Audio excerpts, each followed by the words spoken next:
et comment réconcilier ces deux aspirations qu'on a. Parce qu'en fait, au fond de chacun, c'est pas vrai qu'un être veut être qu'un businessman. Mais non, parce qu'en fait, on a tous un corps émotionnel et je suis heureux aussi d'entendre de plus en plus ce terme de QE. On me parlait tout le temps du QI, moi, quand j'étais petit, Ouais, quotient intellectuel. ouais. Donc, on est au niveau du cerveau. Et ben, là, on parle de quotient émotionnel parce qu'avant toute chose, et c'est prouvé aujourd'hui, c'est ça qui est incroyable, c'est que nos émotions sont quand même un peu la source de tout, quoi. C'est vraiment, voilà, et même après ce qui se passe dans le cerveau, au final, bon, il y a une interaction, bien sûr, mais c'est souvent la conséquence de ce qu'on ressent au niveau émotionnel.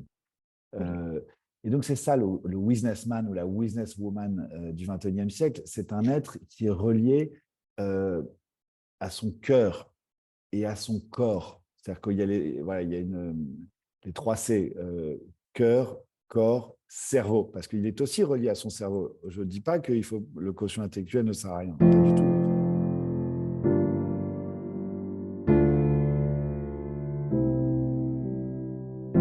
Quel leader serais-tu si tu t'autorisais à exprimer ce qui te tient vraiment à cœur? Quelle entreprise dirigerais-tu si sa raison d'être était alignée à celle d'un monde où l'écologie intérieure est aussi importante que l'écologie extérieure? Bienvenue dans Vivre son cœur business, le podcast qui t'aide à remettre du cœur, du sens et de la joie dans ta vie de leader. Je m'appelle Valérie Demont, j'accompagne les chefs d'entreprise d'aujourd'hui à inspirer et transformer le monde de demain. Je les reconnecte à leur identité profonde pour qu'ils l'incarnent dans leur personal branding, leur management et leur marketing. Dans ce podcast, tu trouveras des épisodes solo ou des interviews de leaders éclairés et inspirants en alignement parfait avec leur corps, leur cœur et leur esprit.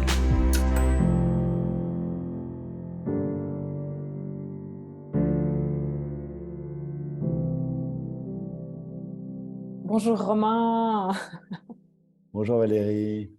merci beaucoup de prendre ce temps, ce moment pour partager ton expérience, ta vision de la vie aujourd'hui, ton chemin, ta transition vers l'éveil, en tout cas une forme d'éveil avec nous aujourd'hui. Merci à toi. Je suis très heureux d'être ici et voilà, qu'on échange sur ce thème Euh, ensemble. Avant que tu te présentes, je voudrais juste rappeler que, enfin, je ne sais pas si les gens avaient écouté l'épisode que j'avais fait sur Pawa, mais donc moi, je t'ai entendu à Pawa, je t'ai découvert à Pawa, donc cette conférence qui a lieu en octobre, qui avait été organisée par Loïc Lemer avec plein d'intervenants qui parlaient de réunir tous les mondes. Et quand je t'ai entendu parler de ton histoire, donc je ne connaissais pas ton livre, et je me suis dit: «Waouh, ce gars, il a un parcours de dingue, quoi». Donc tu es passé ouais, tu étais un serial entrepreneur, quoi, super accro au succès, à cette excitation de l'entrepreneuriat, et tu en parleras mieux que moi, à aller découvrir ton chemin spirituel et pour autant, tu as toujours été quand même attiré aussi par ce qu'il y avait au fond de toi et même si ça sommeillait. Et tu sais, pendant cette conférence, je disais: «Mais comment est-ce que les gens qui sont dans cette salle, ils réagissent, tu vois, à ton parcours et tout?» Et plein de fois, je me suis tournée, j'ai regardé dans la salle et je les voyais, tu sais, acquiescer, quoi, hocher la tête comme ça et je me disais: «Mais ça doit tellement résonner en eux» et plus je me retournais, plus je les voyais, tu vois, hocher la tête et je me disais: «Mais waouh, tu dois en avoir cet impact que tu vas avoir, cette trace que tu vas laisser» et là, je me suis dit: «Putain, il faut que je te parle, quoi». Enfin, voilà et puis quand j'ai vu la file qu'il y avait pour ton livre, je me suis dit: «Bon, laisse tomber, moi, je vais manger, je te contacterai une autre fois, quoi» et puis j'ai commandé ton bouquin, chez un libraire en Suisse et c'était parfait, quoi. Donc voilà, l'histoire Ok. D'accord, bah, et super. Je suis heureux que Pawa ait pu nous amener à nous rencontrer aujourd'hui. Et oui, bah, en fait, c'est vrai que cette conférence, dans un cadre un peu particulier à Station F, qui est donc ce hub de la tech, où en ouais, fait, il y avait des leaders indigènes et en même temps bah, des entrepreneurs de la tech, Donc, l'idée étant de réconcilier ces deux mondes et de les faire interagir. Et voilà, c'était très intéressant. C'était donc un moment assez émouvant pour moi, parce que j'avais décidé, comme j'ai un peu décidé de le faire dans ce livre que j'ai écrit et qui est sorti donc là en mars Mmh. 2022, de parler de manière intime, de manière honnête, de manière vulnérable, Ouais. de manière authentique, voilà. Qui sont en fait des valeurs, j'ai pas envie de dire des engagements, parce que voilà, je suis, mais quand même presque des valeurs qui fixent une ligne de conduite chez moi, et même avant même d'être une ligne de conduite, une manière d'être, une raison d'être même. C'est vraiment encore plus profond que ça. C'est une raison d'être au sens de si je ne me comporte pas comme ça, alors la vie ne vaut pas la peine d'être vécue. C'est Mmh. aussi fort que ça. Et donc, c'est un peu nouveau pour moi, parce qu'en fait, bah, de 20 à 30 ans, donc brièvement, Ouais.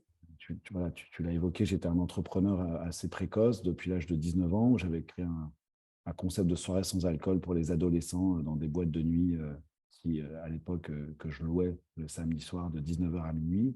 Ce concept a assez bien pris, assez vite, etc. Puis, bon, 10 ans plus tard, je me suis retrouvé avec 10 restaurants et boîtes de nuit que je possédais et que je gérais avec des associés à Paris. Et donc, j'ai été propulsé dans un monde où finalement, être authentique, vulnérable, sensible, était en fait un défaut. Mais en fait, c'est pas. Bon, là, c'était peut-être un peu extrapolé dans le milieu nocturne dans lequel j'étais, mais en réalité, dans 95% des univers sur notre planète aujourd'hui, peut-être même 99%, je ne sais pas, il n'y a pas d'études statistiques sur ce sujet. Je crois que c'est souvent non pas un défaut, mais ça peut être en tout cas oui, perçu comme une faiblesse d'être, voilà, de se comporter de manière, voilà, tout simplement, voilà, d'être ouvert en lien avec sa sensibilité. Ouais. Et donc, voilà, il y a eu une crise importante quand j'ai eu 31 ans, un burn-out très, très violent. J'ai eu recours à une année de prise d'antidépresseurs, où j'ai eu voilà, des idées très noires, jusqu'à avoir même par moments des envies. Je fais toujours attention aux termes que j'emploie, parce que il y a idées, envies et pulsions. Et c'était pas Mmh. ni des envies ni des pulsions, c'était plutôt des idées suicidaires, ce qui est un peu différent. C'est-à-dire que voilà, Ouais. le mental formalisait quelque chose dans la tête, mais au fond, il n'y avait pas eu vraiment de. Voilà. Et donc, c'est plutôt un flirt avec cette éventualité de quand c'est trop dur, ah tiens, qu'est-ce que ça ferait, tiens, de finalement Ouais. de disparaître, quoi. J'en étais quand même là, donc c'était quand même très, très, très, très mal après avoir connu la gloire très tôt, très jeune, et puis voilà, pendant pas mal d'années.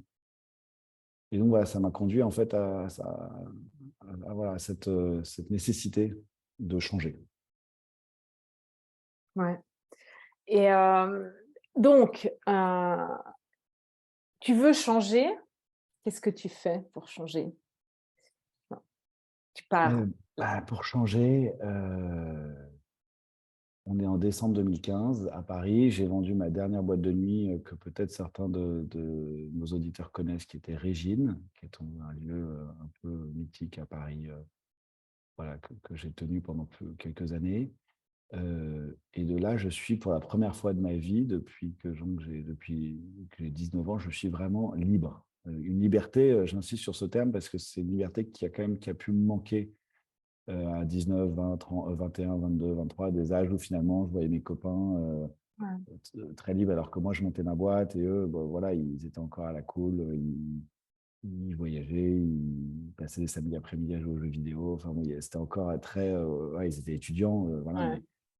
et donc, et donc cette liberté m'a un peu manqué. Donc c'est la première vraiment, c'est vraiment ce que j'ai voulu vivre, quoi. La liberté au sens, dans tous les sens du terme, quoi, au sens large. J'étais par chance encore assez jeune. Voilà, j'avais 31 ans, donc 32 ans. Et donc je n'avais pas encore aussi d'engagements familiaux. J'avais pu quand même préserver un petit peu d'argent de côté, pas beaucoup, mais un Ouais. peu suffisamment pour en tout cas investir. J'emploie vraiment ce terme sciemment, d'investir, parce que Ouais, c'est ouais, encore ouais. même l'entrepreneur qui parle, même dans cette quête spirituelle dans laquelle je me suis plongé. Il y avait vraiment une démarche, encore une fois, j'ai envie de dire entrepreneurial, quoi. Donc, parce que je me revois même faire, à un moment donné, j'ai été jusqu'à vendre des meubles, mes vêtements, des choses, voilà. J'ai jamais été très matérialiste et donc très franchement, voilà, je voulais aussi connaître le dénuement. J'étais très attiré par l'austérité des moines. J'étais très inspiré par, on va peut-être en parler après, par Mathieu Ricard, Mmh. qui a été un peu la lanterne dans le brouillard de cette année Ouais, 2015, hein, qui est cette année noire. Et c'est là, c'est à ce moment-là que je l'ai découvert. Enfin, ma mère m'en parlait déjà les quelques années d'avant, mais disons, voilà, j'ai été le voir à une conférence à ce moment-là. Je crois que j'ai lu un de ses livres à ce moment-là. Et il m'a donné beaucoup de force, d'inspiration et d'espoir surtout. C'est des gens comme ça donnent de l'espoir quand en ouais, fait c'est d'autres clair. sont dans le noir. Et moi, j'étais vraiment dans le noir à ce moment-là. Et donc, tout simplement, ce que j'ai fait, c'est assez simple. En fait, ça s'est résumé à une prise de décision qui a été quelques semaines après la vente donc, de Résine, donc en janvier 2016, à prendre un billet d'avion pour l'Amazonie. Voilà, qui était une intuition très, très profonde que j'avais, que je ne peux pas vraiment expliquer. Je fais attention aux mots que j'emploie, je n'aime pas trop parler d'appel, etc. Mais il y avait quelque chose un peu de cet ordre-là, quoi, Mmh. un peu d'un appel, quelque chose, parce que très franchement, j'avais rien en moi qui me reliait à cette terre. J'ai grandi en France, à Paris. Voilà, j'avais un peu voyagé, mais bon, j'avais d'ailleurs été effectivement souvent en Amérique du Sud, au Brésil. Ouais, J'avais déjà une petite attirance pour cette région du monde. Mais là, voilà, l'Amazonie. Euh, et puis, voilà, synchronistiquement, on m'avait donné le contact d'un chaman là-bas ouais. qui avait exactement mon âge et qui s'appelait Indius. Et ce nom, voilà, vraiment, qui était doux, rassurant. Ce nom me donnait envie de, bah, je sais pas, voilà, m'attirait beaucoup. Et donc, voilà, il était donc le fils, petit-fils, arrière-petit-fils d'une longue lignée de chamans là-bas. Donc, j'étais assez en confiance. Et encore une fois, rien ne me reliait à ce monde-là à l'époque. Mais des amis voilà, qui étaient reliés au Brésil m'avaient donné ce contact en me disant tu devrais contacter cet Indios, qui avait donc ouvert un centre, une sorte d'écologe spirituelle, communauté spirituelle, voilà, où il y a voilà, un certain nombre de pratiques chamaniques. Et donc voilà, on va sûrement en parler aussi un peu là dans Oui, oui, l'interview. Et donc je suis parti, voilà, le 23 janvier 2016, ouais. ouais, vers de nouvelles aventures. Et donc, entre 2016 et j'ai un peu de la peine à retracer l'histoire, mais je pense que jusqu'à 2019, un truc comme ça, bon, tu fais 3 ans, en fait, de chemin vers toi, en fait, c'est juste? Ça fait à peu près 3 ans, c'est ça? Un peu Ouais, plus? c'est ça. 3, 4 en fait, parce que je me suis ouais, posé au Portugal où je vis aujourd'hui. Ouais, Mais j'étais quand même encore beaucoup justement au Brésil et en Amazonie dans l'année 2019. Mais bon, peu importe, oui, c'était une période ouais, de ouais. 3, 4 ans. Et en fait, bah, ça devait être un voyage de 3 mois. Et donc, j'ai quand même tiré le fil d'une bobine, comme, voilà, comme le chat qui joue avec sa pelote D'accord. de laine. Et j'étais un peu comme ça. Et d'ailleurs, je pense que même cette analogie du chat avec la pelote de laine, elle est assez juste parce qu'il y avait aussi un truc, j'ai toujours eu ce tempérament quand même, et ça, c'est resté, d'être très, je vais pas dire jusqu'au boutiste, mais quand même très voilà, déterminé à comprendre et à comprendre tous les Ouais, contours de qu'est-ce que c'est que la spiritualité, le chemin spirituel, la voie spirituelle, en fait, parce que j'aime mieux parler de voie spirituelle à l'intérieur de laquelle il y a plusieurs chemins. Et ça, c'est assez intéressant parce que quand on est extérieur à tout ça, ce qui était mon cas jusqu'à cette époque, je ne voyais pas. Voilà, bon, c'était abstrait pour moi. Voie ouais, spirituelle, j'avais vaguement été à la messe depuis que j'étais petit, j'ai grandi dans la religion catholique. ouais. La spiritualité, je ne savais même pas faire la différence entre qu'est-ce qu'une religion, la spiritualité. Bon, tout ça était très confus. Et en fait, j'ai découvert qu'il y avait plusieurs chemins, du chamanisme au bouddhisme tibétain, Ouais, en passant par le tantra, le yoga, l'ayurveda, enfin tout ça qui sont des sortes de philosophies. Certaines flirtent un peu avec la science, parce qu'il y a quand même des choses assez empiriques qui ont été quand même expérimentées, enfin, ouais, qui permettent d'établir des choses, des, des diagnostics, quoi. J'ai envie de citer un livre incroyable, par exemple, qui s'appelle Le Livre des Secrets de Osho, un maître spirituel, Ouais. une sorte de bijou où voilà, c'est des aventures d'un yogi qui fait des expériences comme ça, mais c'est comme une démonstration mathématique de l'existence. Bon, voilà, je Ok, sais. ouais, je ne l'ai pas lu celui-là. Et le titre est d'ailleurs très, voilà, Le Livre des Secrets, d'ailleurs, c'est un petit livre. Ouais. Voilà, bon, voilà. Ouais, ils sont tous petits, les livres de Osho, il me semble. En tout cas, ceux Souvent, que ouais. j'ai vus dans les librairies. Ouais. C'est bien. Il a compris le truc tôt, quoi. Ouais. Et donc, toi, enfin, ok, l'Amazonie, le Brésil, l'Inde, tu as aussi fait pas mal de retraites en Europe.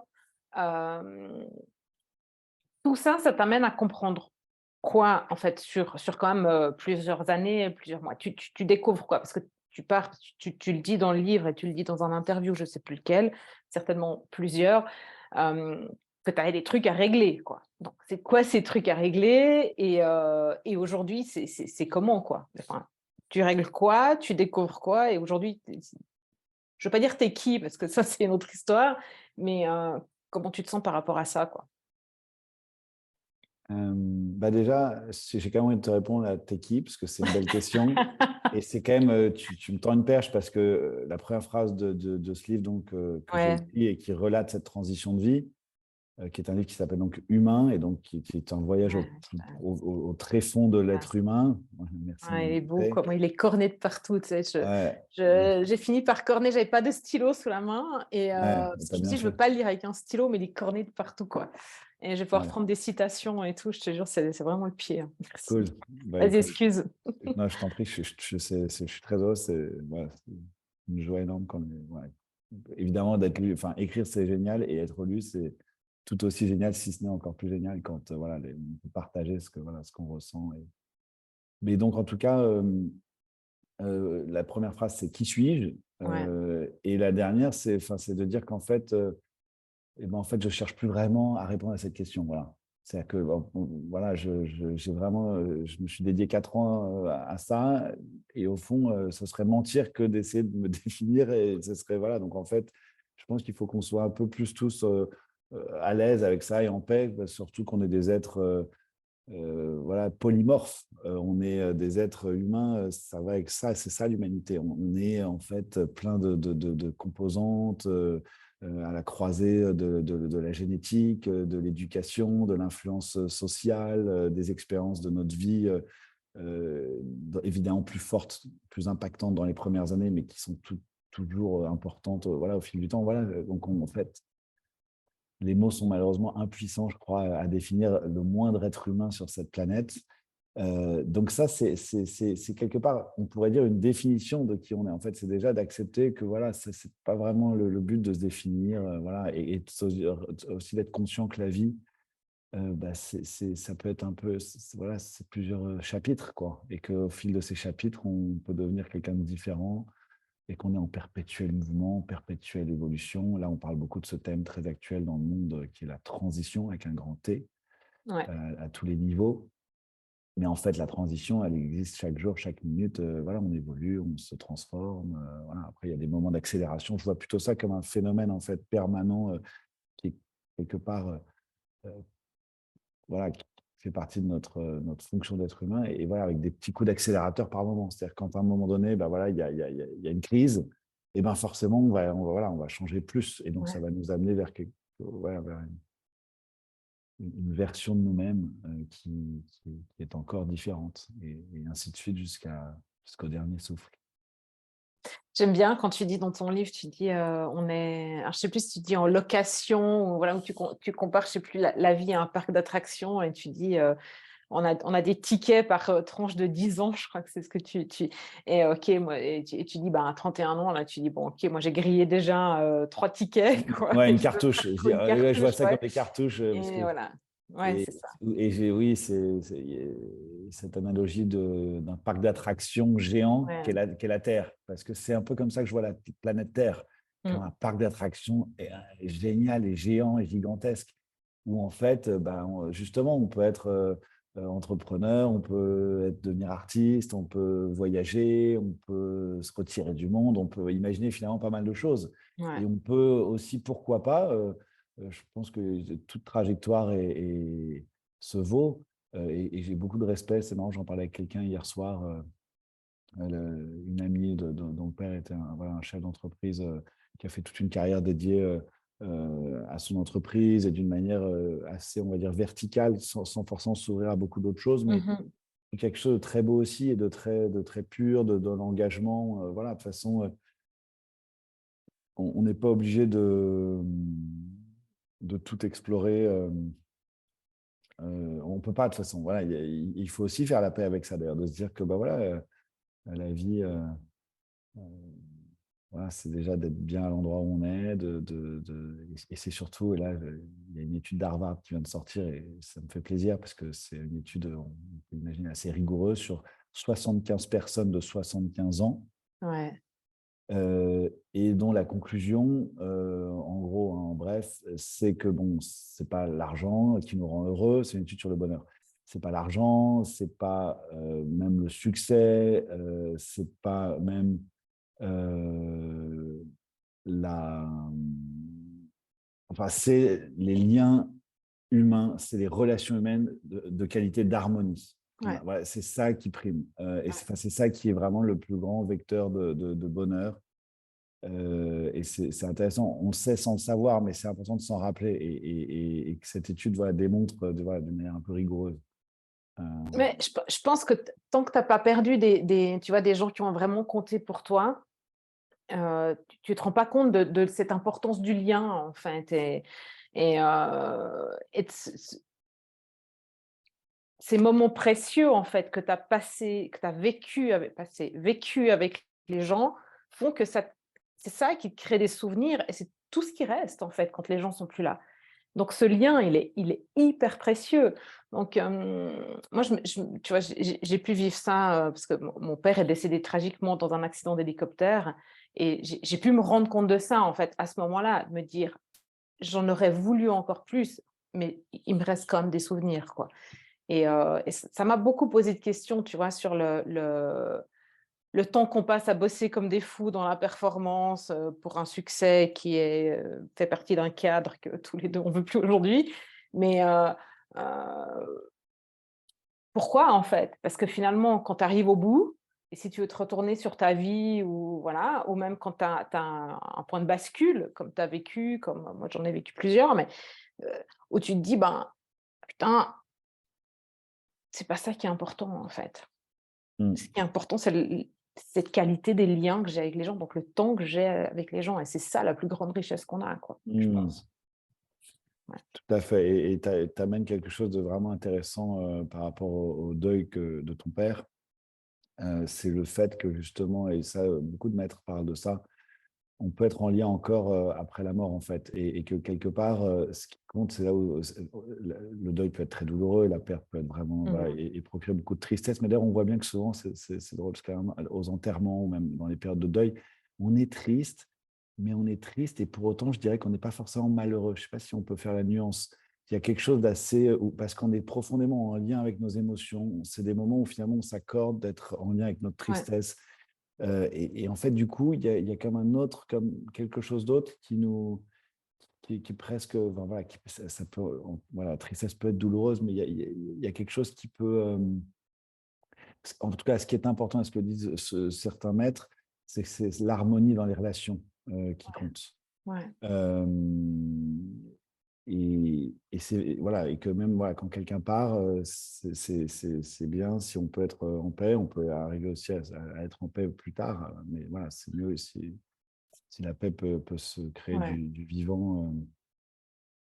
C'est marrant ce que tu dis sur tu vois, les enterrements, le fait d'être triste et tout. Il y a pour moi, et je fais le lien là maintenant, moi j'ai beaucoup de médité, tu vois, dans des retraites de yoga, tu vois, c'est pendant des heures, tu vois, en chantant des mantras et tout.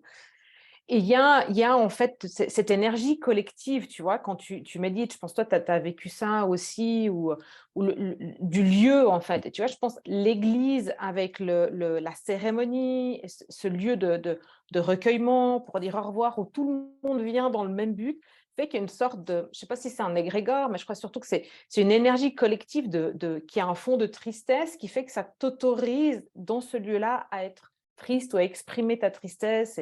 et peu importe comment. Mmh. Mais en tout cas, moi, je peux dire, j'ai jamais été malheureuse du décès de mon père. Moi, je trouve que c'est la plus belle mort qu'il pouvait avoir. Donc, Mmh. j'ai des regrets sur, du temps qu'on n'a pas eu, il me manque et voilà. Mais je suis Mmh. pas triste ou malheureuse. Aujourd'hui, c'est juste, c'est la vie, ça fait partie de la vie et c'est OK, quoi, tu vois?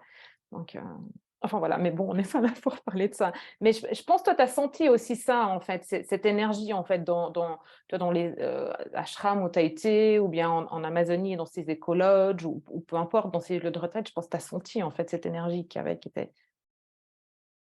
Ouais, forte. bien sûr, qui m'a tout de suite, saisi, en fait, et c'est surtout que c'est là où bon, le titre du livre, c'est «Humain» et en fait, Mmh. c'est parce que c'est l'histoire de quelqu'un qui s'est senti je me suis senti, déshumanisé, en fait. C'est-à-dire que dans cette vie de succès, d'adrénaline, d'addiction à la performance, l'obsession de briller, d'être quelqu'un, de représenter quelque chose.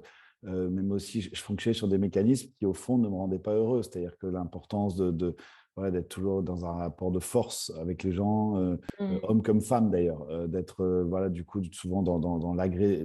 Enfin, si, parfois je pouvais être agressif, provocateur, versé dans le cynisme, l'ironie, le sarcasme. Bon, ça fait quand même beaucoup de choses que les bouddhistes, pour me référer qu'à eux, parce que je n'ai pas de paroisse à titre aujourd'hui, mais bon, j'ai beaucoup exploré le bouddhisme, ils appellent ça des toxines mentales. Ouais. Et en fait, le chemin du bouddhisme, c'est ça, c'est en fait de se défaire, de s autant que possible parce que voilà, je pense au final, l'être humain doit c'est ce qu'on se disait avant, de commencer l'enregistrement, l'être humain doit aussi à un moment donné faire la paix avec ses imperfections et Ouais. accepter que parce que j'ai pu aussi, dans ces 4 années que j'ai dédiées à cette quête spirituelle, j'ai pu aussi me mettre la pression et donc finalement, c'était les mêmes mécanismes, que les mécanismes du chef d'entreprise qui Ouais. cherche, voilà, la reconnaissance, le succès, la gloire, l'argent. Et en fait, à atteindre cette espèce d'état qu'ils appellent en Inde l'éveil, avec un grand E, l'illumination, donc qu'on prête à certains yogis, à certains grands sages. On peut penser au Dalai Lama. Mathieu Ricard dit souvent d'ailleurs qu'il est, c'est c'est presque humoristique, il dit qu'il est 100 000 fois moins sage, je crois. Enfin, il a dit ça une fois, je crois, que le Dalai Lama, ce qui est pour montrer qu'il y a voilà, qu'il y a ouais, des degrés. De sagesse, de bonté. Je fais attention avec le terme de pureté, parce qu'encore une fois, il me dérange un peu, parce qu'en Ouais. fait, il n'est pas approprié, parce qu'en fait, voilà, il faut encore une fois, l'être humain, je pense, n'est pas un être pur et ne le sera pas. Et il voilà, faut l'accepter. Mais, et que même le Dalai Lama, je pense, n'est pas 100% pur. Voilà. Et ça aussi, il faut le, C'est voilà. On a c'est besoin si de ces icônes et de ces modèles dans le ouais. monde pour aussi se dire que voilà, et il y a des êtres merveilleux, c'en est un. Et je tiens vraiment quand même là à ce que ce soit bien entendu et clair, quoi, ce que je veux Ouais. Oui, exprimer. oui. Mais pour autant, voilà, il est lui aussi, en fait, finalement, aux prises avec des émotions négatives. Voilà, tout simplement, ce qui sont inhérentes à l'être humain. Et je dis souvent, quand les personnes parlent de méchanceté, récemment, on disait, oh, elle est méchante. À quelqu'un de ma famille, je disais, il n'y a pas de méchanceté, il n'y a que de la souffrance. C'est-à-dire que derrière la méchanceté de quelqu'un, il n'y a simplement que de la souffrance. Voilà, quelqu'un qui, en fait, est méchant ou est perçu comme méchant était juste un être qui est en souffrance, plus en souffrance qu'un autre. Voilà, c'est tout. Et donc, et donc, voilà. Et donc, en fait, on a tous voilà, ces émotions négatives qui nous gouvernent. Je vais en nommer quelques-unes. Tristesse, on en a parlé pour le deuil. Mmh. Donc, on est tous à un moment donné de notre vie de toute façon confrontés au deuil. Mais sinon, des émotions peut-être plus récurrentes que quotidiennes, même peut-être, hebdomadaires, peut-être, comme la colère, la peur. La peur, je ne pense pas connaître quiconque, un être humain qui n'ait jamais peur. Je crois que ce n'est pas possible. La peur est peut-être voilà, la reine des émotions négatives. Autant la colère, c'est possible, je pense, voilà, de ne pas être dans la colère. La tristesse, la peur, la colère, euh, La jalousie.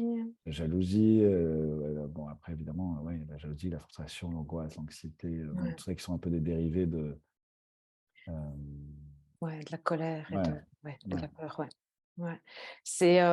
Tu vois, c'est bien que tu arrives là-dessus parce que je voulais t'amener à un moment donné parce que bon, tu vois, en tant que tous ces entrepreneurs, mais nous tous, en fait, on est tous devenus, moi la première, je pense un peu accro au coaching, tu vois?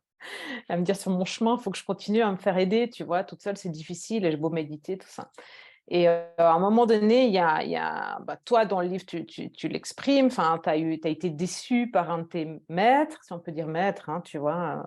Voilà, ou en tout cas, un de tes guides sur ton chemin et on est tous, à un moment donné, déçus parce qu'on est attirés, en fait, par cette image qu'ils ont et heu et en fait, on croit qu'ils sont parfaits ou tu vois, qu'ils ont intégré peut-être un degré de perfection, mais en fait, finalement, ils sont humains, ils sont en chemin aussi, peu importe dans quel degré, tu vois? Tu parlais du Dalaï Lama ou de Matthieu Ricard qui, je pense, sont, tu vois, très, très loin, en tout cas de moi mais en même temps, autant on ne devrait pas se comparer, tu vois, sur ce chemin parce que tu disais, il y a plusieurs, dans la voie, il y a plusieurs chemins donc comment toi tu l'as vécu? Comment tu t'en es remis en fait aujourd'hui de te dire, «Ouais, en fait, j'ai été déçu par un de mes guides, quoi»? Ça a été un peu j'avais déjà été déçu avant par, d'autres, voilà, des associés, des collaborateurs, Ouais, des amis, bah, comme tout le monde, hein, mais bon, je sais ouais, pas, ouais. j'ai cru qu'à moi, j'ai eu le sentiment d'être peut-être plus souvent, exposé à ce type de déconvenues ou de déceptions et Mmh. j'ai fini par comprendre que c'était aussi parce que je m'étais parfois, certaines personnes qui ont pu justement guider mon chemin, des mentors, j'ai souvent eu des Ouais, mentors, ouais. que je les mettais sur des piédestals. Ce qui au fond était un manque de confiance en moi-même en fait. C'est parce qu'on met quelqu'un aussi sur un piédestal parce qu'en soi, voilà, c'est un peu des vases communicants aussi quelque part. Ouais. Et donc, voilà, j'ai compris ça et à un moment donné, c'est un peu ce que cette déconvenue avec ce maître. Donc, pour donner le contexte, pendant ces 4 années donc, que j'ai dédiées à cette quête spirituelle, j'ai assez tôt, au bout de 6 mois, rencontré donc un maître assez connu au Brésil, et qui est un maître donc brésilien, mais qui est le maître d'une lignée d'un ashram du nord de l'Inde, dans l'Himalaya. Il est aussi au Brésil un leader spirituel, en fait. Il a beaucoup de, de- de- d'adeptes. Et donc, voilà, c'était assez complet pour moi, parce qu'au Brésil, il vit à São Paulo, il est intégré dans le monde et dans le monde de la matière. Et d'ailleurs, c'est peut-être important que je pense qu'il y a pas mal d'entrepreneurs qui nous écoutent ou de gens qui sont dans la vie active et peut-être Ouais. de quand même de situer un peu tout ça. Le but de cette quête, c'était évidemment pas voilà, de finir de vivre dans les montagnes. C'était plutôt de comprendre des choses de la vie pour aussi, et ça, c'est l'enseignement de tout, j'ai envie de dire, bon maître spirituel, c'est que tout enseignant spirituel doit s'incarner dans la matière. Et donc, en fait, à un moment donné, voilà, sinon, on est juste à méditer sur des concepts. Bon, et même les moines, d'ailleurs, bon, ils sont vraiment dans une vie spirituelle, mais bon, en l'occurrence, je vais reprendre comme exemple Mathieu Ricard, qui est un homme extrêmement actif, qui a créé je ne sais pas combien de projets associatifs, qui aide voilà, des milliers de personnes dans ces régions du monde, voilà, le Népal, le Tibet, l'Inde, cette partie-là du monde. Bon, et bien, sans compter le travail qu'il fait en Occident et en France, quoi, Ouais. d'éveil par ses livres, ses photos, ses conférences. Je veux dire, pour moi, il sort des gens de la mare, quoi, de l'étang, quoi. Enfin, moi, je me vois un peu comme ça. C'est vraiment le sentiment d'être, tu vois, Ouais. d'être pêché par quelqu'un qui t'élève, quoi. Voilà. Et du coup, et moi, j'en suis qu'un parmi finalement des milliers, ou je sais pas, des dizaines de milliers. Et donc, la question sur ce maître Ouais, et cette déconvenue, c'est que ouais, voilà, Prem donc il vit à Baba, São ouais. Paulo et donc voilà, 3 mois par an, 4 mois par an, il était en Inde dans cet ashram. Et donc voilà, c'était vraiment l'idée que c'était prendre du recul, partir en Inde. On avait donc ce qu'on appelle des saisons dans cet ashram.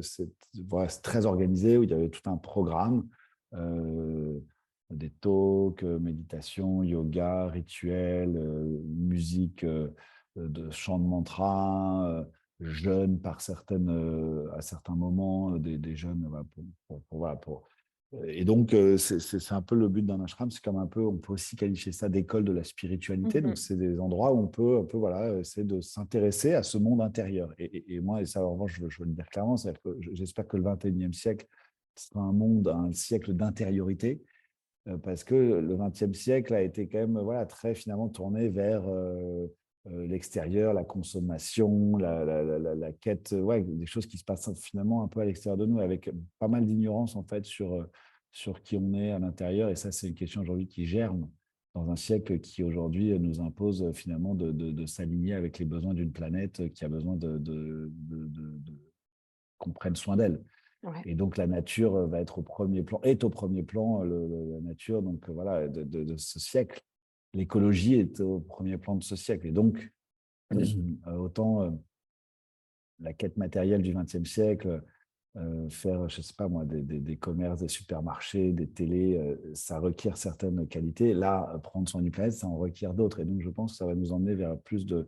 Parce que pour que cette transition puisse s'opérer, il faut qu'il y ait aussi un changement au niveau individuel. Donc, Ouais. voilà, chaque être humain va devoir un petit peu quand même donner un peu de soi, en fait, et voilà, être capable de changer un peu ces. Voilà, je pense qu'on est quand même concrètement en train de changer de paradigme. Quoi, voilà, c'est une évolution de plus, hein, mais comme il y en a finalement eu tout au long de l'histoire, hein, c'est Ouais.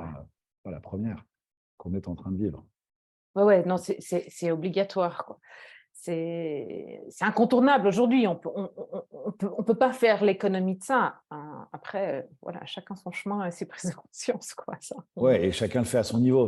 Non, parce que je pense que Ouais, n'importe qui, de toute façon, doit être en lien avec la planète. Je veux dire, même si c'est des personnes qui n'ont pas une conscience écologique importante, je pense que d'ici 10 ans, tout le monde fera le tri sélectif chez soi, par exemple. Donc, ça peut être à des petits niveaux comme ça, oui, comme d'autres qui vont être des activistes qui vont s'engager pour la planète, et ou d'autres au milieu qui vont être, et là je parle aux entrepreneurs qui nous écoutent, qui vont être des entrepreneurs engagés dans des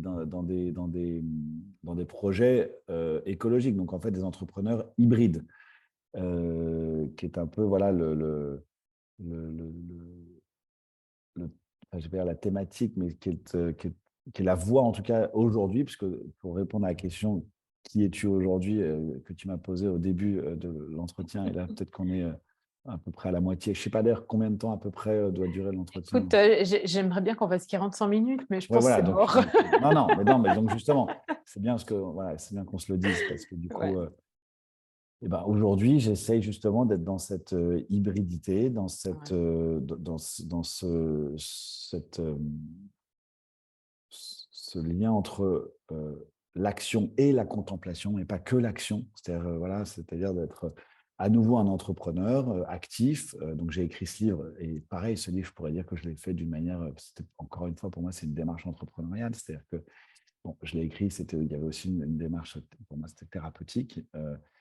C'était la première motivation. Et la deuxième motivation, c'était aussi de l'écrire pour préparer un projet entrepreneurial, justement, Ouais. qui va dans cette voie de transmettre à mon humble niveau ce que j'ai pu comprendre, apprendre, découvrir et surtout expérimenter, parce que mon travail va surtout passer par l'expérimentation Bah, et donc et par l'expérience. Et donc aujourd'hui, je vis donc à Lisbonne. J'ai un fils qui a 2 ans que j'ai eu avec ma compagne que j'ai rencontrée dans ses années de voyage. Elle a une trajectoire de vie un peu similaire à la mienne puisqu'elle a grandi à Singapour. Elle est allemande chinoise et elle a grandi à Singapour et elle a ensuite été à Londres et elle a été trader dans une grande banque mmh. où elle a fait aussi un burn-out. Et donc, en fait, on s'est rencontrés un peu sur les mêmes, voilà, sur ces fondements-là, quoi, de remise en question un peu de la vie et de surtout qui on voulait être, nous, dans cette vie, quoi. Ouais.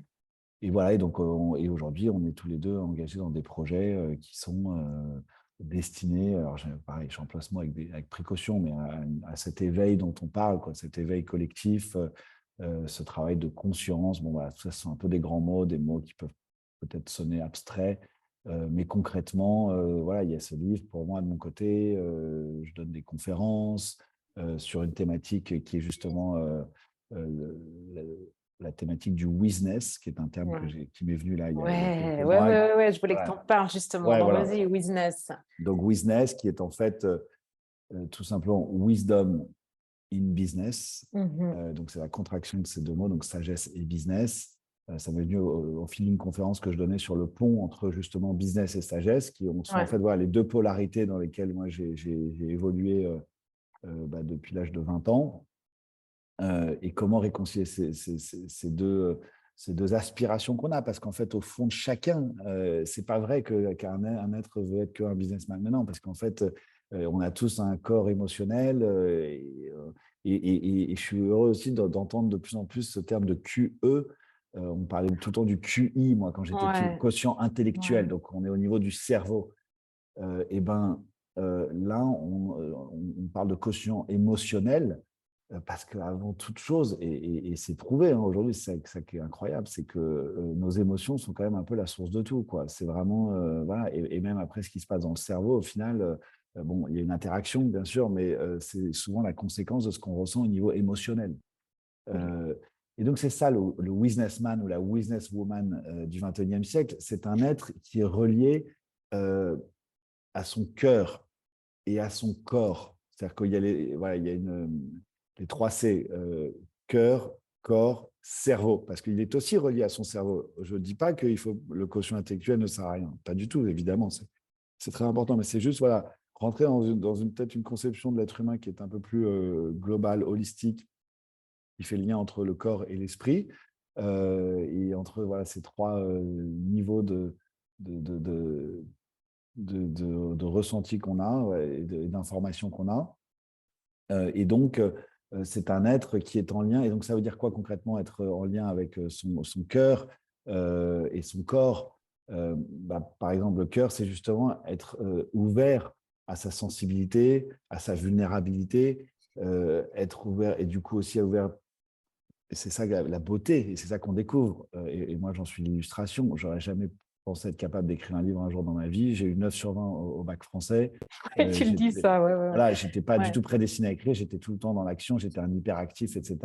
Et en fait, en m'ouvrant, en prenant le risque, parce que voilà, disons-le comme ça, à l'époque, ça ressemblait à un risque et ça ressemble toujours à un risque quand on est dans son confort de la vie, voilà, Mhm. qui roule, une vie, voilà, rodé, très centré sur le matériel, etc., l'action, etc. Quand on s'ouvre à sa sensibilité, à sa vulnérabilité, on se dit, c'est comme jeter dans l'eau froide. Et donc, on se dit, mais qu'est-ce que je vais découvrir dans l'eau froide? Et ben en fait, bah oui, on a un peu froid sur le moment, c'est ça, c'est sûr, on a froid, parce qu'on se sent un peu à nu, on se sent un petit peu, qu'est-ce que les gens pensent, qu'est-ce que Ouais. ceci, qu'est-ce que cela. Mais on découvre qu'en sortant de l'eau, c'est magique. On est comme dans un espace. Je fais un parallèle avec Wim Hof, ce Oui, gourou aujourd'hui des thérapies à l'eau froide, qui est connu dans le monde entier, voilà, qui a des millions d'adeptes dans le monde entier, qui a créé toute une méthodologie justement sur la respiration dans l'eau froide avec ce qu'il appelle des ice baths. Et c'est donc, voilà, c'est un peu à ça que j'assimile la vulnérabilité, la sensibilité, c'est se mettre en lien avec ces qualités, parce que ce sont des qualités qu'on a, et ben après, va faire naître l'intuition, la créativité. Et donc, parce que voilà, il y a comme un parcours, en fait, c'est comme si c'était un parcours émotionnel qu'on pourrait voilà, dessiner. Voilà. Bon, par ailleurs, je prépare aussi voilà, des retraites qui seront des expériences immersives en forêt, et où voilà, il y aura, ça sera aussi mixé avec, avec ce parcours j'allais dire le parcours du combattant, mais le parcours du guerrier spirituel, en fait, ouais. parce qu'on pourrait assimiler tout ça. On a fait beaucoup d'épreuves physiques depuis qu'on est tout petit, on a été très dans la performance physique, le sport, etc. Mais en fait, c'est un autre exercice, mais qui est tout aussi intéressant et difficile voilà, que d'essayer de se mettre en lien avec certaines émotions avec lesquelles on n'est pas du tout familier, avec lesquelles on n'est pas du tout habitué, et pouvoir essayer de faire émerger d'autres choses. Et donc, moi, c'est ce que j'ai découvert.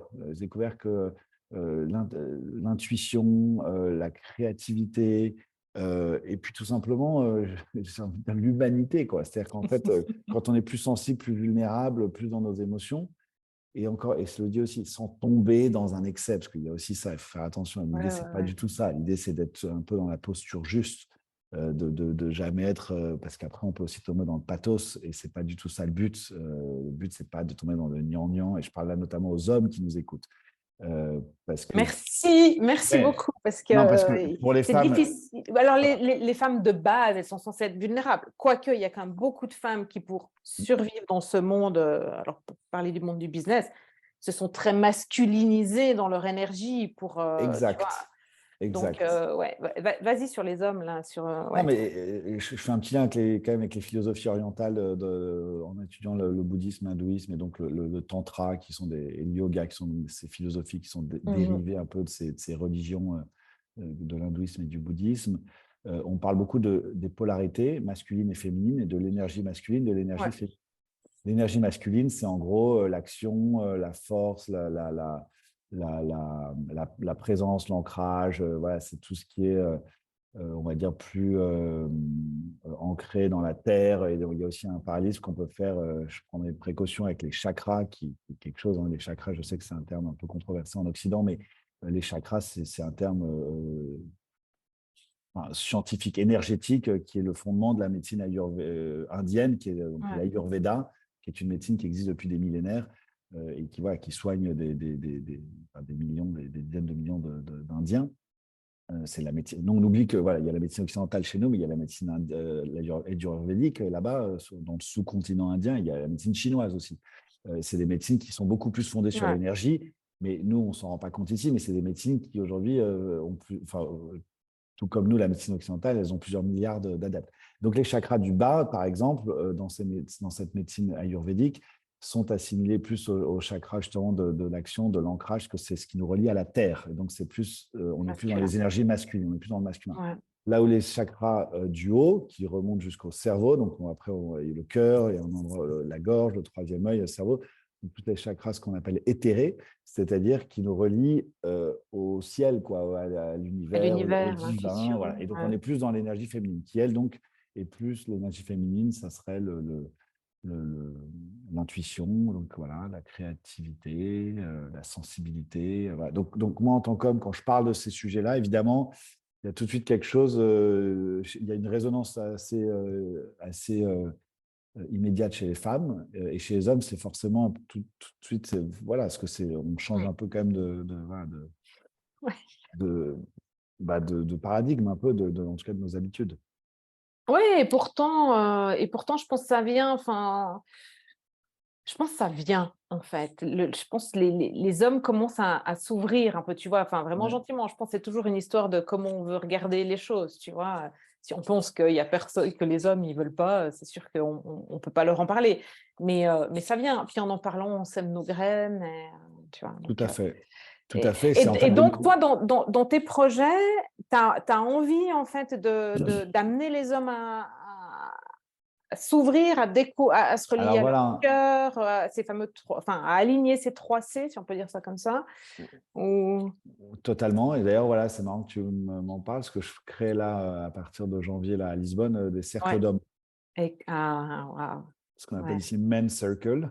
ouais, En fait, ma femme fait déjà des cercle cercles femme. de femmes Ouais. depuis quelques années. Et là, j'ai envie voilà, de faire ça pour les hommes. Voilà, pareil, avec un cadre. Et il ne faut pas que ce soit. L'idée, c'est pas que tout le monde se mette tout nu. Je parle au sens métaphorique. Oui, oui. L'idée, c'est que les hommes puissent partager des choses qu'ils ont sur le cœur, qu'ils n'ont pas forcément. Les hommes sont souvent en fait assez seuls et assez isolés parce que voilà, il y a ce truc où on n'est pas censé nous se plaindre, s'ouvrir sur nos émotions. On n'est pas censé forcément. Voilà, on est là pour assurer, délivrer. Bosser, enfin en tout cas dans le modèle ancestral, qui est en fait remis en question d'abord parce que la femme a bougé en fait dans les dernières décennies. La femme déjà en se mettant Ouais. à travailler voilà, en changeant pas mal de choses, bah, ça forcément. Bon, donc pour autant, je reste quand même un homme. Il y a des choses où je trouve que les hommes doivent rester à leur place et les femmes à leur place, quoi. Voilà. Et donc c'est pour ça d'ailleurs quand tu parlais voilà, un modèle de femmes souvent qui sont carriéristes, qui se mettent. Je trouve ça dommage aussi. Voilà, les femmes doivent aussi veiller à rester féminines tout en étant, Ouais, ouais. peut-être, elles peuvent être des businesswomen et tout, il n'y a pas de problème. C'est aussi ça, la businesswoman. C'est que c'est une femme, oui, qui bosse, qui peut réussir, qui peut me gagner beaucoup d'argent, mais Elle c'est n'est pas, pas obligée d'être elle n'est pas obligée, imbuvable. elle est pas obligée d'être Et... dans la revanche, dans la Ouais, rancœur et essayer ouais. entre guillemets, de réparer peut-être des générations de femmes avant elle voilà, qui disent avoir souffert, et ce qui est encore à démontrer, parce qu'en fait, beaucoup de femmes, je pense aussi, ont trouvé leur compte dans ce modèle de la société patriarcale où finalement les hommes bossaient, les femmes était au foyer, ce qui est, moi, pour avoir un fils aujourd'hui, je vois bien, c'est aussi c'est du temps, du travail, de l'énergie beaucoup, et c'est important surtout. Et c'est important pour un homme voilà, qui est aussi d'avoir une maison. Euh, et d'ailleurs, en parlant d'expérience spirituelle, la plus grande expérience spirituelle que j'ai faite jusqu'ici, ça reste la paternité. Donc, Ouais. et ça, on est tous touchés. Donc, en réalité, voilà, il y a eu ces 4 années entre l'Inde, l'Amazonie, etc. Mais après, en réalité, et c'était d'ailleurs c'est ce qui est très intéressant, parce que c'est même là, je dirais, où ces enseignements spirituels, ces théories spirituelles, euh, quand on les incarne dans un projet, justement, un projet de vie familial, entrepreneurial, à l'épreuve d'un quotidien, là, on voit vraiment, voilà, là, on voit vraiment, entre guillemets, à quel point, voilà, on a évolué, bougé, à quel point voilà, on est capable, on a un peu, voilà, une sorte de faire de verdict, mais on voit un peu la valeur que ces enseignements ont. Et d'ailleurs, ce maître Premava Köshü avait cette phrase magnifique. Il a eu une fille, en fait, exactement au même âge que moi. J'ai eu mon fils à 36 Mhm. ans. Et quand ma compagne est tombée enceinte, voilà, on a eu un échange un peu assez intime. Et il m'avait. Et sur la paternité, je le questionnais. À l'époque, j'étais voilà, dans ce chemin spirituel. Voilà, je me demandais si j'étais vraiment prêt à être père, etc., etc. Ouais. Et il m'avait dit, ouais, de toute façon, personne n'est prêt, etc. Bon, ça, ce qui est un truc assez classique. Mais il m'avait dit, c'est quelque chose, j'avais surtout peur de ne plus pouvoir m'impliquer dans ma vie spirituelle, ce qui pour moi Ouais. restait important. Et il m'avait dit, avoir ma fille m'a aidé non seulement à m'impliquer davantage, à m'impliquer dans ma vie matérielle, bien sûr, puisqu'un enfant vous implique dans la vie matérielle, puisqu'il y a d'un coup une nécessité voilà, Ouais. de matériel, de confort, enfin, etc. Euh, mais aussi bien donc, dans la vie matérielle que dans, dans ma vie spirituelle. Et, et elle est devenue mon yoga.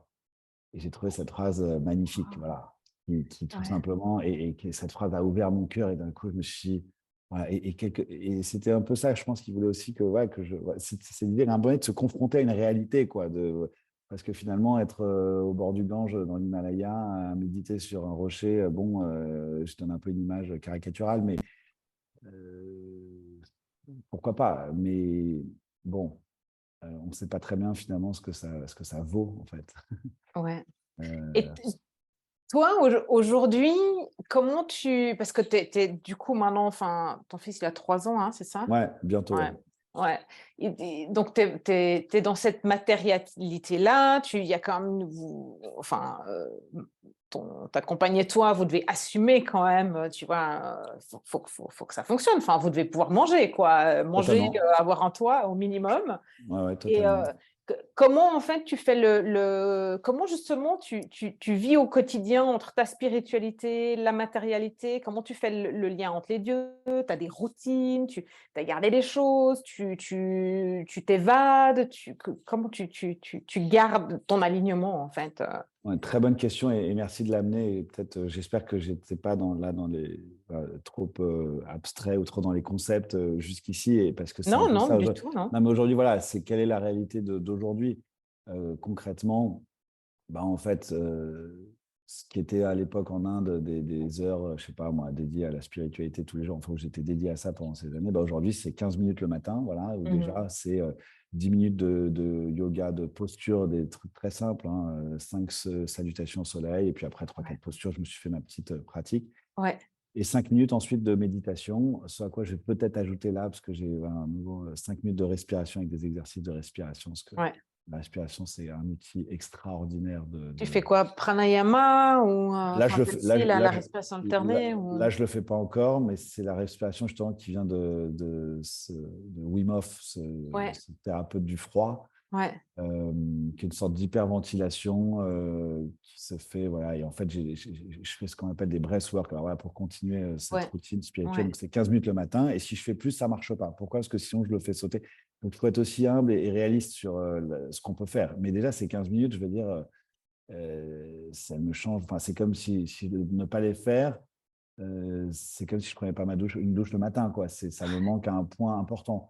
Donc, bah, par exemple, et voilà, bon, ça peut parfois m'arriver sur le week-end, si mon fils vient me sauter dessus le matin, ouais, et je peux la faire sauter, mais c'est quand même vraiment important pour ouais, fonctionner et ouais, garder cette présence, cet alignement. Parce qu'en plus, ce quart d'heure chaque matin, c'est un moment vraiment introspectif, de calme, de paix intérieure, où il y a beaucoup aussi d'intuitions qui peuvent germer, parce qu'il y a ce silence. Ouais. Et il y a ce moment que je révère qui est petit, mais il y a des choses qui me viennent pour ma journée. Et puis à la fin, d'ailleurs, j'ai un petit exercice de visualisation des différentes personnes que je vais rencontrer dans la journée pour me relier à elles.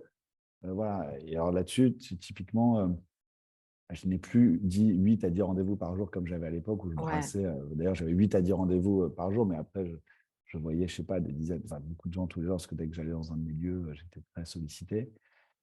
Aujourd'hui, j'essaie d'avoir voilà, je vois 2, 3 personnes dans la journée, bon, souvent aussi d'ailleurs par Zoom. Ouais.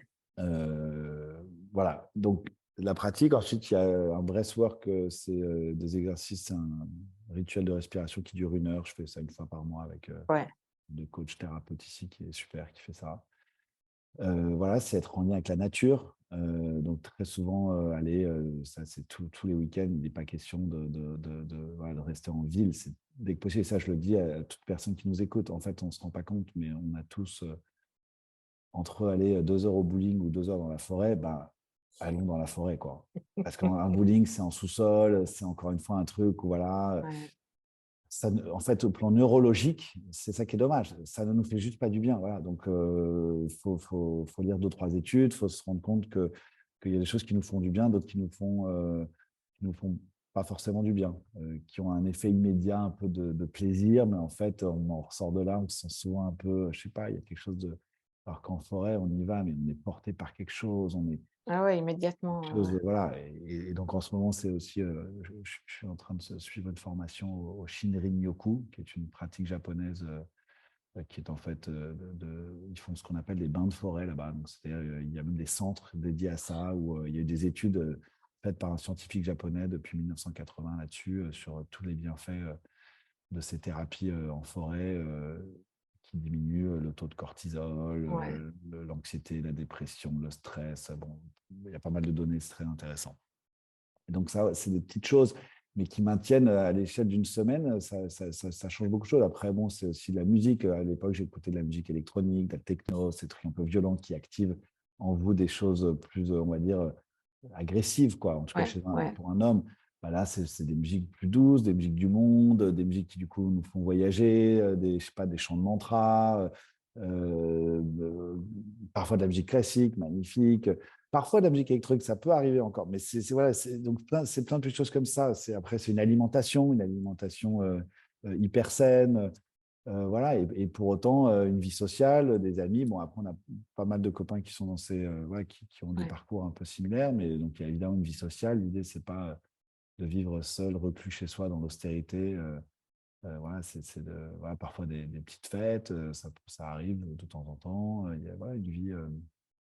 Juste une vie équilibrée. Et puis le boulot, donc ces différents projets-là que moi je suis en train de monter. Et puis après, en fait, pour être très, euh, dire des choses, non, mais Ouais. je peux pas. En fait, sur ces sujets, c'est marrant parce que c'est comme quoi, voilà, je scinde encore là, en tout cas, ma vie professionnelle un peu en deux. C'est-à-dire que je fais de l'immobilier aussi de côté, parce que je veux aussi pas mettre trop de pression financière là sur ces différentes Ouais. choses que je suis en Ouais. train de lancer. Bon, on le sait, écrire un livre, enfin, c'est pas des choses qui sont très rémunératrices, quoi. Voilà. Et donc aujourd'hui, en tout cas pour l'instant, juste peut-être quand les choses se seront développées, ce sera peut-être différent. Mais Mhm. aujourd'hui, voilà, aujourd'hui, je fais comme ça, voilà. Parce que et l'immobilier, je le fais d'une manière et d'ailleurs, ça me plaît beaucoup. Je le fais d'une manière, euh, j'allais dire alimentaire, mais c'est même pas vrai parce qu'en fait, ça me plaît bien parce que ça active d'autres aspects, plus justement, ces aspects plus masculins de l'action, voilà, et puis surtout de la perspective financière, quoi, qui est quelque chose aussi de motivant, d'essentiel, d'important. Et ça, je le dis dans la conférence sur le business, je parle de l'argent, qui est un vrai thème sur lequel aujourd'hui, je pense qu'il faut, enfin, on a tous un peu à évoluer, quoi. C'est-à-dire que aussi bien ceux qui méprisent l'argent dans les milieux alternatifs et spirituels, Ouais. je pense que c'est une erreur, qu'aussi bien ceux qui la surévaluent, comme dans les milieux matérialistes, c'est une autre erreur. Donc en fait, je pense que finalement, une bonne partie de la planète est dans l'erreur par rapport à l'argent. Il y a aussi là encore une voie du milieu à trouver. Et donc, tu le vois comment l'argent aujourd'hui? Bah bon, j'apprends rien à personne. On parle aujourd'hui beaucoup, il y a des courants là-dessus qui disent que l'argent est une Oui. énergie Mhm. neutre et que finalement, tout dépend ce qu'on fait de l'argent. Et c'est comme finalement tout, comme le pouvoir, comme la beauté. Finalement, on voit bien que l'argent peut servir aussi bien la vertu, des choses positives, la construction, le lien humain, l'aide. Ça ne veut pas dire tout donner, hein, je ne dis pas ça, mais ça veut dire, voilà, dans des projets, je parlais donc voilà, de cette voie entrepreneuriale aujourd'hui, des entrepreneurs sociaux, les entrepreneurs qui tout simplement ont des projets qui feront du bien à la planète, quoi. Il Mhm. y en a qui polluent et il y en a qui font du bien à la planète. Voilà, et je pense que là-dessus, ça va être un peu la division des eaux, là, enfin, le 21e siècle. Ouais. Ceux qui polluent n'ont pas, à mon avis, duré longtemps. Et s'ils durent, ils ne seront pas très heureux. Donc, de toute façon, parce qu'ils vont se sentir mal dans notre société. Donc, je pense qu'en fait, aussi, ça qui est beau, c'est qu'il n'y a pas vraiment de choix.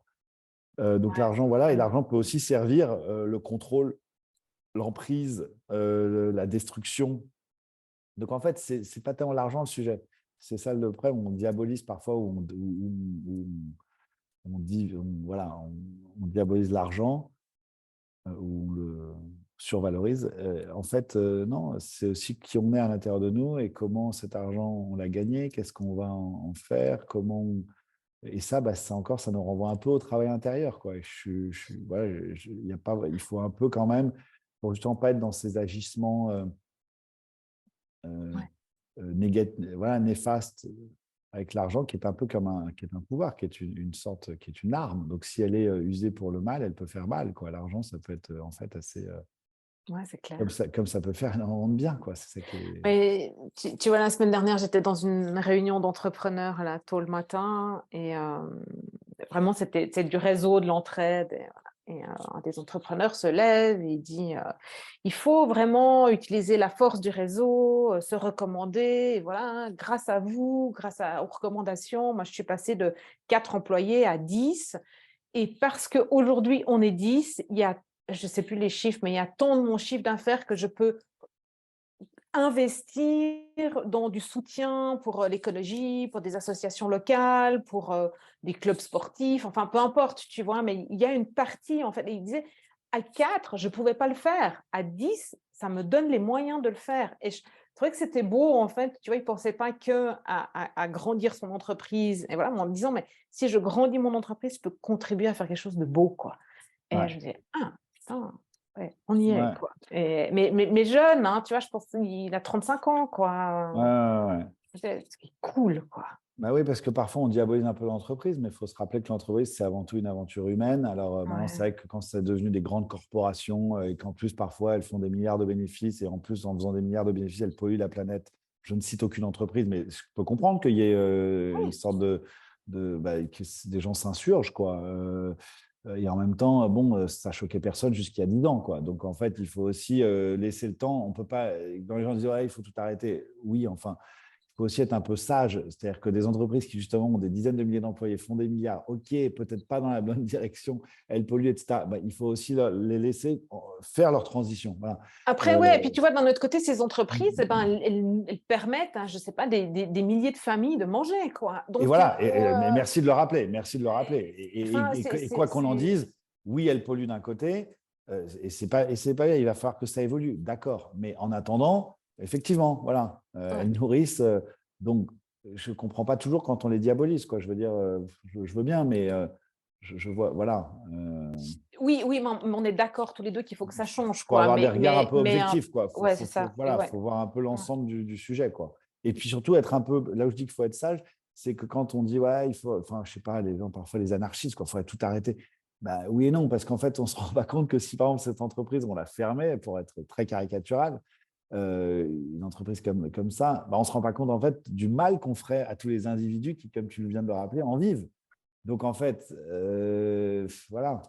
Mais, alors, il y a ça, puis après, il y a tu vois, la prestation ou le produit ou voilà, que l'entreprise, elle fournit. Enfin, c'est tout un pan de l'économie. Enfin, il y a les employés, les salariés, mais il y a ceux qui sont avant, il y a ceux qui sont après, quoi. Les fournisseurs et les clients et le marché, enfin, Voilà, peu tout un importe. Donc, système. oui, ça doit changer, mais tout n'est pas blanc ou tout noir, quoi. Enfin, Voilà, et le système, il a vraiment beaucoup de choses voilà, ouais. à changer, mais il n'est pas non plus. il n'est pas si désastreux. Je veux dire, voilà, les gens.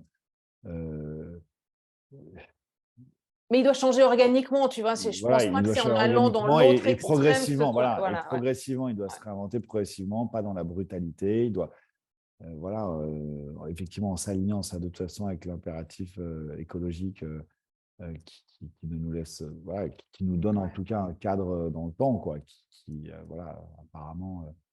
Donc ces mutations, c'est pour ça que là, elles vont se faire de manière peut-être, voilà, peut-être qu'elles vont se faire de manière un peu brutale. En fait, j'en sais rien. Oh, je sais Euh, pas, on verra bien, quoi.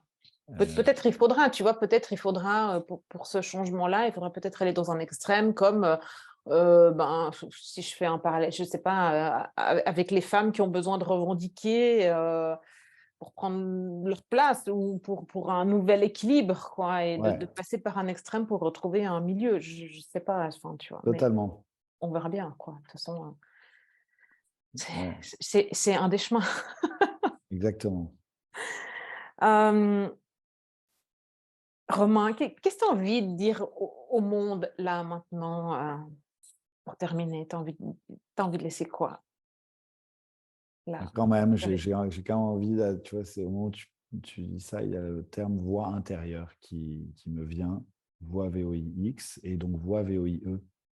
Ouais, Parce qu'au fond, c'est quand même ça le but de la vie, et on l'oublie. Alors, je sais que quand je dis ça, je m'adresse à qu'une partie de la population, parce que je sais que quand on vit dans une vie très, on va dire, des salaires très bas, quand on vit à l'usine, je sais qu'on ne peut pas vraiment forcément se poser ces questions-là. Mais sauf que je pense que c'est d'abord en touchant les personnes qui ont un peu la place et un peu la possibilité de faire changer les choses que finalement il y aura un effet domino et que à tous les niveaux de la société, dans un certain laps de temps, ça améliorera finalement la vie de chacun et j'allais dire qualité de vie, mais en fait, le terme qui vient, c'est le sens que chacun donne à sa vie. Parce que je pense que pour améliorer, on a beaucoup travaillé, on a beaucoup parlé de la qualité de vie. Et pour arriver à une telle qualité de vie, finalement, avec toute cette matérialité qui nous entoure et qui est super. Hein. Moi, je veux dire, j'aime le confort aussi, hein, ça aussi, qu'on ouais, soit clair.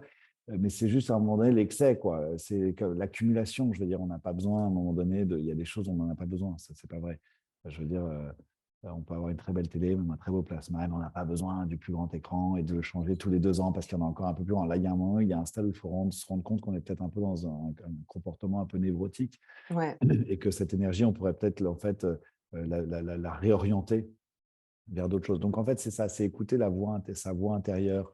Euh, VOX qui nous chuchote tout le temps, moi, parce qu'en fait, voilà, je parle de vécu, hein, elle me chuchotait tout le temps, souvent, je la réprimais voilà, entre 20 et 30. Voilà, elle me chuchotait quand j'étais dans cette euphorie, je vais pas dire dans cette folie, mais enfin un peu quand même, dans cette folie humaine dans laquelle je vivais avant, euh, ces excès. Ben, je ne l'écoutais pas, cette voix intérieure. Je ne l'écoutais pas, et du coup, je me suis trompé de voix, VOIE. Ou en tout cas partiellement trompé de voix. Et ça a Ouais. mal fini, et ça aurait pu beaucoup plus mal finir. J'ai aussi eu de la chance, j'ai eu la chance d'être entouré par une famille, des amis. Bon, mais j'ai eu une vraie crise à 32 ans, donc je suis quand même, il y a quand même un truc, un endroit où il y a quand même un traumatisme de ça. Et là, voilà, j'ai une envie de. Je sais que beaucoup de gens sont dans ces, euh, dans ces circuits, voilà, ces cercles. Ouais, ils sont c'est le Je hamster pense à la roue du dans hamster, ça, voilà, ouais. évidemment, et je sais quel point c'est difficile d'en sortir. Et moi, pour en sortir, bah, il m'a fallu une énorme crise et j'ai fait un grand écart. Je suis parti en Amazonie du jour au lendemain. Mais aujourd'hui, la société, ce qui est la chance voilà, du 21e siècle, c'est qu'on peut faire des pas de côté. On n'est pas obligé de faire des grands écarts. Et ces pas de côté Ouais. peuvent nous préserver. Voilà, et c'est pour ça que je veux dédier, voilà, c'est à ça que je dédie ce livre, les cercles d'hommes là qui vont commencer l'année prochaine, les retraites que je prépare également, les conférences sur ce thème de Ouais. business. Voilà, Ouais. comme d'autres, j'essaie de me mettre voilà, un peu au service. Alors, encore une fois, je me sers moi-même aussi, hein, je ne veux pas me faire passer pour ce que je suis, mais voilà, en tout cas de ces causes, de cette évolution de la société, voilà, de ce progrès en fait, parce que pour moi c'est ça le progrès, Grave. Ouais. il est là aujourd'hui au 21e siècle. Waouh, merci beaucoup. Merci à toi, Valérie. C'est toujours vraiment des moments Ouais, je pourrais parler avec toi pendant des heures, particuliers. quoi. Ouais. J'ai encore 10 000 questions, quoi. Ouais, bon, Mais ouais. bon, voilà, quoi. Merci, ouais, de tout cœur d'avoir pris le temps, quoi. Eh ben, écoute, je t'en prie.